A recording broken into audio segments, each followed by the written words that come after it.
lugares va a ocupar el esófago. El esófago también cuando ingresa al tórax se desvía de su trayecto. ¿A qué se refiere cuando se desvía en su trayecto? Esta es la columna vertebral. El esófago en primera instancia, cuando está a nivel del cuello, así está, chueco, no sale recto, sale chueco. Después, cuando llega a nivel de la cuarta vértebra torácica para entrar al tórax, otra vez se vuelve recto el esófago. Viene recto, recto, recto. ¿Sí? Llega más o menos a nivel de la sexta, séptima vértebra torácica y otra vez se vuelve chueco. Pasa el músculo diafragma y va a terminar en el estómago. Ese es el trayecto que hace el esófago justo cuando ya está entrando al tórax. Repito, sale chueco, llega a nivel de la cuarta vértebra torácica y se inyecta. Viene por la línea media, llega más o menos a nivel de la séptima vértebra torácica y otra vez sale chueco hacia el lado izquierdo. Pasa el músculo diafragma y se conecta con el estómago. Porque el estómago está acá. El estómago no está acá. El estómago está acá. Entonces el esófago hace un trayecto hacia el lado izquierdo para continuarse con el estómago. Bueno, ya hemos visto su trayecto, ya hemos visto qué espacios va a ocupar, mediastino superior y mediastino posterior. Ahora podemos hablar con tranquilidad sus relaciones. Aprovechando la imagen, vamos a ver sus relaciones posteriores. En las relaciones posteriores pues no hay mucha ciencia. Miren, está aquí el espacio.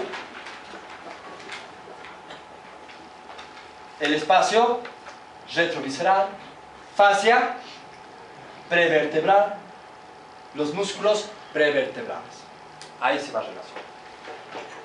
Lo mismo que a nivel cervical. En la parte anterior ya varía. ¿Por qué? Porque miren, en la parte anterior, ¿con quién se va a relacionar? Con la tráquea, y que incluso habíamos dicho que había un músculo entre la tráquea y el esófago, que es el músculo tráqueo-esofágico. Entonces se va a relacionar con la tráquea a través del músculo tráqueo-esofágico. Músculo tráqueo-esofágico.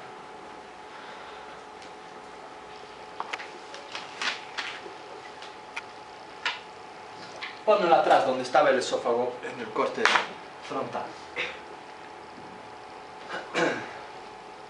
Ahí. Seguimos. Ahí está. Cara anterior, ¿con quién se va a relacionar? Superiormente se relaciona con la tráquea. En la parte inferior, en su cara anterior, el esófago ya no se va a relacionar con la tráquea, porque la tráquea se va a segmentar en sus bronquios, etc. ¿Con quién se va a relacionar? Se va a relacionar con el pericardio del corazón. Aquí ya va a estar el corazón, acá. Aquí ya está la aorta, pues el corazón va a estar acá. Se va a relacionar con el pericardio del corazón. Incluso dice que a veces hay un ligamento que va a unir estas dos estructuras. Se relaciona entonces con la tráquea, se va a relacionar con el pericardio del corazón, se va a relacionar acá con la aorta, se va a relacionar con la vena ácigos, se va a relacionar en la parte inferior vena hemiácigos, se relaciona aorta, se relaciona ácigos, se relaciona con la vena hemiácigos, se va a relacionar con el nervio frénico del lado derecho, se va a relacionar con los nervios vagos derecho-izquierdo. Pero aquí vamos a hacer un paréntesis. Los nervios vagos derecho-izquierdo no tienen el mismo trayecto. El nervio vago del lado izquierdo, miren, ¿dónde se va a dirigir? Se va a dirigir a la parte anterior del esófago. El nervio vago del lado derecho no. El nervio vago del lado derecho se va a ir a la cara posterior del esófago.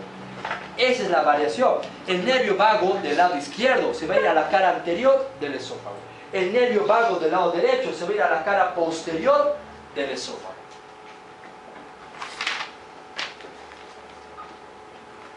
También se van a relacionar con las primeras arterias intercostales. Bueno, seguimos. Inferiormente el esófago llega, atraviesa el músculo diafragma a través de un hiato, de un agujero que va a tener el diafragma. Se llama hiato esofágico. Pasa el diafragma a través del hiato esofágico. Se dice que el esófago con el diafragma están íntimamente unidos. Incluso hay fibras musculares del músculo diafragma que se van a mezclar con el esófago. Tiene una unión muy cercana el esófago con el músculo diafragma. Luego pasa el músculo diafragma y entra a la cavidad abdominal. En el abdomen el esófago tiene más o menos una porción de 2 centímetros. La porción abdominal del esófago tiene más o menos 2 centímetros de longitud. Cuando llega al estómago va a formar un ángulo que se denomina el ángulo cardioesofágico. Lo vamos a pintar en negro. Ángulo cardioesofágico. Y ahí termina en el esófago, en un orificio que comunica esófago con estómago. ¿Qué se llama este orificio? Se llama cardias. El orificio que comunica esófago con estómago se denomina cardias. Para terminar, esófago. ¿Con qué estructuras se relaciona el esófago a este nivel? Se va a relacionar con el lóbulo izquierdo del hígado, se va a relacionar con la glándula suprarrenal del lado izquierdo. Repito, se relaciona lóbulo izquierdo del hígado, se va a relacionar con la glándula suprarrenal del lado izquierdo, se relaciona con los nervios vagos. Vuelvo a repetir, nervio vago izquierdo en la parte anterior, nervio vago del lado derecho en su cara posterior. De ahí termina el esófago. ¿Cuáles son las arterias del esófago? En su parte superior va a estar inervado por la arteria tiroidea inferior. En su parte media, ramas esofágicas de la aorta, si vamos a hacer. En su parte superior, por la arteria tiroidea inferior. En su parte media, por ramas esofágicas de la aorta. Y en su parte inferior, por ramas de la arteria frénica inferior. Estas 3 arterias son las encargadas de irrigar el esófago. Sus venas, va a haber aquí un plexo venoso muy importante, se llama el plexo venoso esofágico. Se dice que este plexo venoso es uno de los plexos más importantes por su anastomosis portocava. Escriban, anastomosis portocava. Esto es importante porque aquellos que son alcohólicos y llegan a una etapa de cirrosis hepática, han debido escuchar lo que es la cirrosis, ¿no? La cirrosis hepática, empiezan a producir varices esofágicas. Las varices son dilataciones a nivel de las venas. Muy conocidas tenemos las varices de los miembros inferiores, pero varices puede existir en todas las venas. Y en este caso, pues aquella persona alcohólica empieza a formar varices esofágicas. Y estas varices esofágicas a veces son mortales. Tan dilatadas están las venas que revienta y el individuo empieza a vomitar sangre. Unas 10, 12 horas se muere, ¿no? Por esta anastomosis, este plexo venoso que es muy importante, que es el plexo esofágico, que es una anastomosis portocava.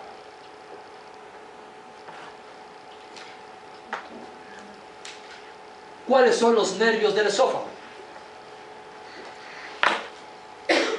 El esófago pues está inervado por el plexo esofágico y por los nervios vagos, ¿no? Y hemos dicho, el nervio vago va a ir en la parte anterior y el otro nervio vago va a ir al lado de la cara posterior. Función. ¿Cuál será la función de la tráquea? Que ya hemos visto. ¿Y cuál la función del esófago? ¿Qué hará? ¿Qué hará la tráquea? ¿Cuál es su función? Se dice que la función de la tráquea, primero, es la de dirigir todo el corriente de aire de la inspiración hacia los pulmones. Pero todo esto de tráquea y bronquios tiene 2 funciones muy importantes aparte de la conducción del aire. Se dice que los bronquios son los que regulan el volumen de respiración. Los bronquios son los que regulan el volumen de respiración. Y los cartílagos que han visto que tenía la tráquea son los encargados de mantener el diámetro normal de la tráquea. ¿Sí? Repito, los bronquios son los que regulan el volumen de respiración. Y los cartílagos traqueales, bronquiales y demás son los encargados de mantener el diámetro de la luz bronquial y traqueal dentro de los parámetros de normalidad. ¿Cuál es la funcionalidad del esófago? ¿Para qué sirve el esófago? El esófago solamente es un tubo que, como se extiende desde el cartílago ticroides hasta el estómago, sirve para llevar el bolo alimenticio de la cavidad oral hasta el estómago. Nada más. No tiene ninguna otra funcionalidad. No se absorbe ningún alimento en el esófago. No hay ningún tipo de líquido dentro del esófago. Es un tubo que sirve para transportar el bolo alimenticio desde la cavidad oral hasta el estómago. Bien. Con esto terminamos traqueosófago. Ahora entramos a otra víscera intratorácica, que es el corazón. Salte. Salte de esta presentación, entra a anatomía 1, corazón.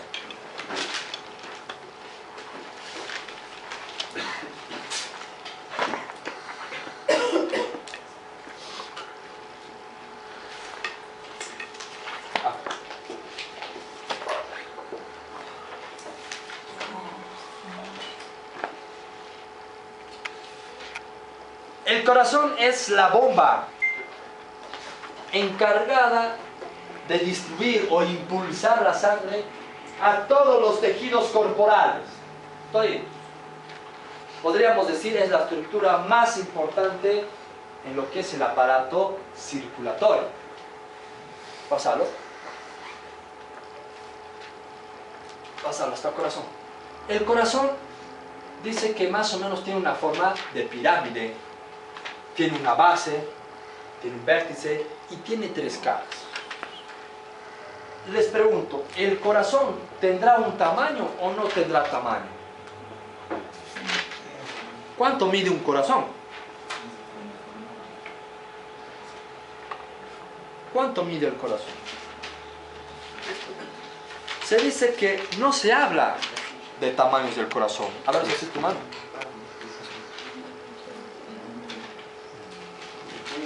Así. Miren, se dice que el corazón más o menos es el tamaño del puño de una persona. Miren este corazón y miren este, más pequeño.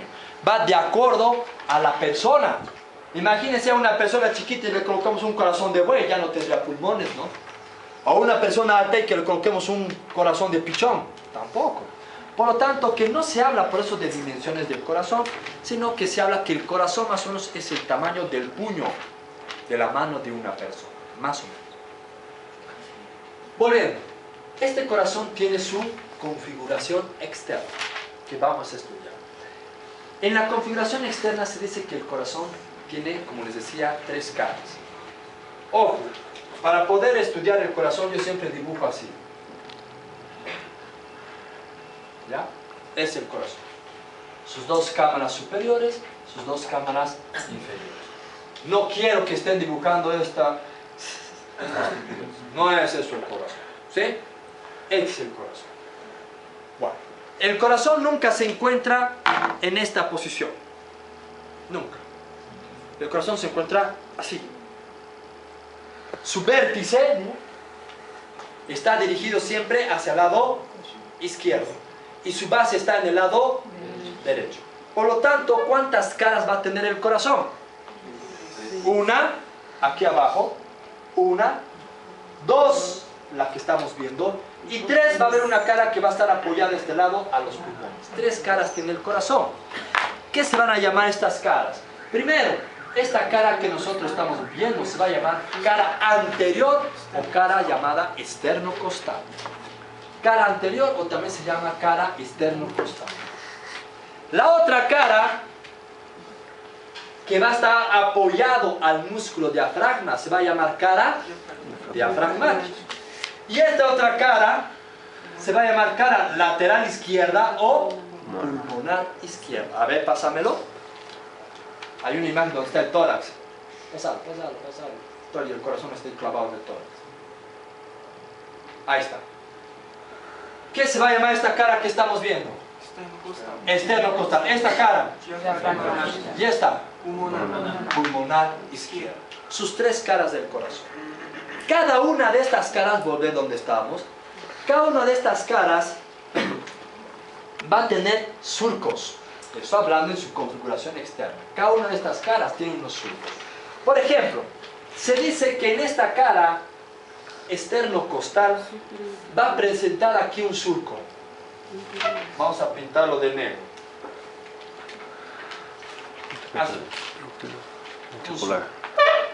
Que va a dividir lo que es ventrículo derecho y lo que es ventrículo izquierdo. Este surco se va a llamar surco interventricular anterior. Vamos a ver ustedes en sus apuntes.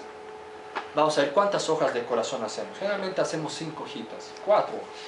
Y van a ver en el libro que son 35 hojas. Vamos a ver. Entonces, en su cara anterior, el corazón va a tener un surco que se llama el surco interventricular anterior. Vamos a ver en su cara posterior, pásamelo. Miren atrás, también va a haber otro surco. ¿Qué se va a llamar este surco? Surco interventricular posterior, que divide ventrículo izquierdo, lo que es ventrículo derecho. Surco interventricular posterior. Pónmelo atrás. Seguimos. También el corazón en su configuración externa va a tener otro surco que se va a encontrar acá así, que va a rodear al corazón en forma de corona. Este surco tiene 3 nombres: surco coronario, surco auriculoventricular o surco atrioventricular. Cualquiera de esos 3 nombres es válido. Surco coronario, porque está en forma de corona, surco auriculoventricular o surco atrioventricular. Cualquiera de esos 2 nombres. ¿Qué hace este surco? Divide lo que son ventrículos de lo que son las aurículas. Finalmente, va a haber otro surco que se encuentra a nivel de la base del corazón. Aquí arriba. Acá. Vamos a dibujarlo así porque no se puede ver. Así se extiende. Va a pasar por detrás de la arteria, de la aorta. Se llama el surco interauricular o también se llama surco interatrial. ¿Qué hace este surco? Divide lo que es la aurícula derecha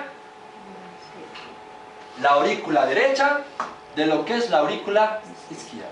Entonces, en su configuración del corazón, ¿cuántos surcos encontramos? 3. Surco coronario, surco interauricular o atrial y los surcos interventricular anterior y el interventricular posterior. No hay más. Bien. Habíamos dicho que este corazón, ¿cuántas caras tenía? 3 caras. Una cara esternocostal, una diafragmática y otra cara pulmonar izquierda. Todas estas caras tienen una porción ventricular y una porción auricular. A ver, vamos a ver. ¿Esta cara qué es? Anterior o externocostal. A través de este surco coronario tiene una porción ventricular y tiene una parte auricular. Vamos a ver la siguiente, pasarlo. Esta cara es la cara pulmonar izquierda. Este surco, ¿qué se llama? Coronario. Tiene una parte ventricular y tiene una parte auricular. Esta cara, ¿qué se llama? Diafragmática. Y aquí está el surco coronario. Tiene una parte ventricular y tiene una parte auricular. Por lo tanto, las 3 caras siempre tienen una parte ventricular y una parte auricular. Siempre, siempre. No se olviden, siempre. Ponlo atrás. Ahí está.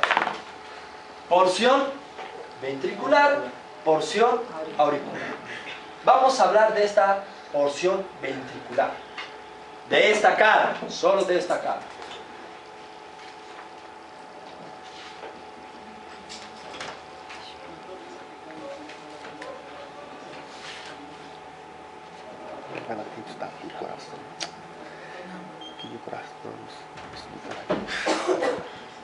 Vamos a empezar con la porción ventricular de la cara externo-costal. Esta porción ventricular a la vez se divide en dos. Una porción ventricular propiamente dicha y otra porción vascular. A veces cuando uno lee se pierde y dice, mucho, ¿cómo es? ¿Es auricular? ¿Es ventricular? ¿Qué es? Pero miren, es fácil. Solamente fíjense en esto. En esta parte. Esto no, porque es aurícula. Hemos dicho que esta cara externo-costal se divide en dos. Una porción ventricular y una porción auricular. Solamente vamos a empezar a estudiar esto. Se dice que esta parte se divide en dos.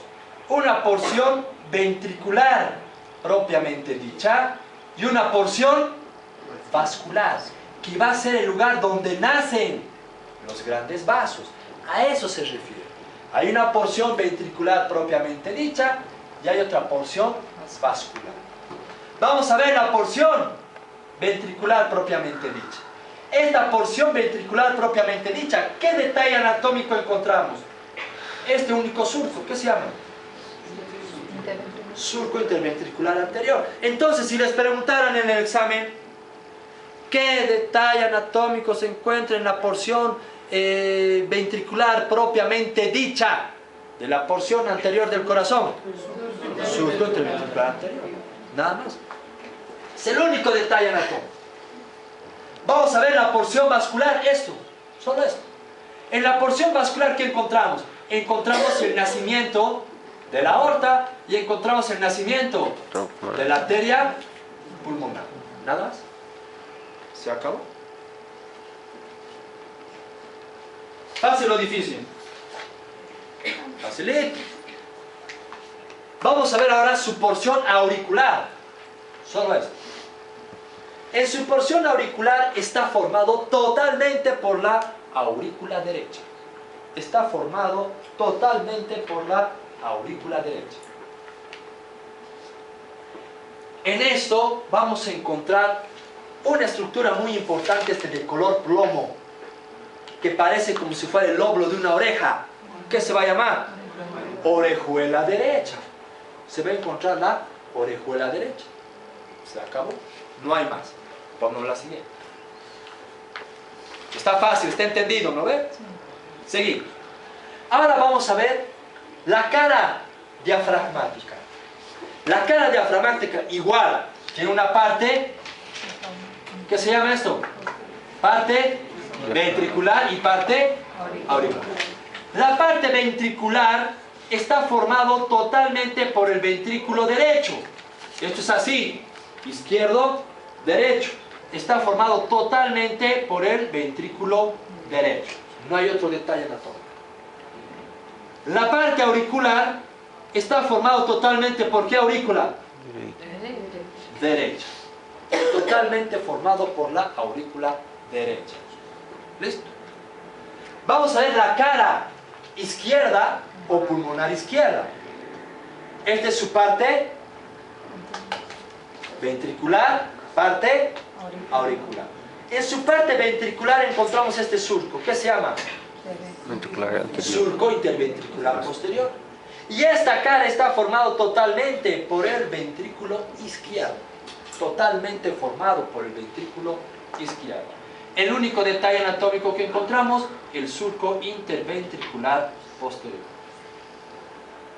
Porción auricular.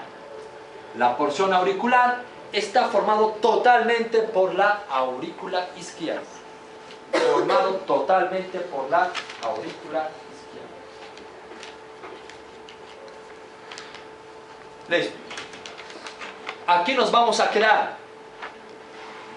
La próxima clase vamos a continuar. Ahora escúchenme.